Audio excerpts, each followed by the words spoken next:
গরমকালে মায়েদের কিছু কমন ডায়লগ। এই যে মহারানী, তোমার বাবা কি জমিদারের বংশ নাকি আম্বানির ছোট নাতি? বেলা 12টা অবধি যে পাখাটা চালিয়ে রেখে দিয়েছিস, তা তুই ইলেকট্রিকের বিলটা কি তোর শ্বশুর বাড়ি থেকে নিয়ে আসবি? বন্ধ কর পাখাটা। শোন, ফ্রিজ থেকে যেমন জল বার করে জল খাবি, তেমন ঠিক জল ভরে তারপরেই ফ্রিজের মধ্যে রাখবি। আমি যদি খালি বোতল ফ্রিজের মধ্যে দেখেছি, ওই বোতল ছুঁড়ে মেরে তোর মাথা ফাটিয়ে দেবো আমি।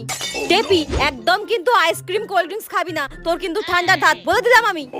আরে আরে, পাখাটা বন্ধ কর। এক্ষুনি তো বাইরে রোদ থেকে আসলি, একটু ঘামটা জুড়োতে দে, তারপর তো পাখাটা চালাবি নাকি? এক্ষুনি ঘামটা বসে ঠান্ডা লেগে যাবে, তারপর আবার গাদা গাদা টাকা ওষুধের পেছনে খরচা করতে হবে। ভালো লাগে না আমার আর, বন্ধ কর পাখাটা।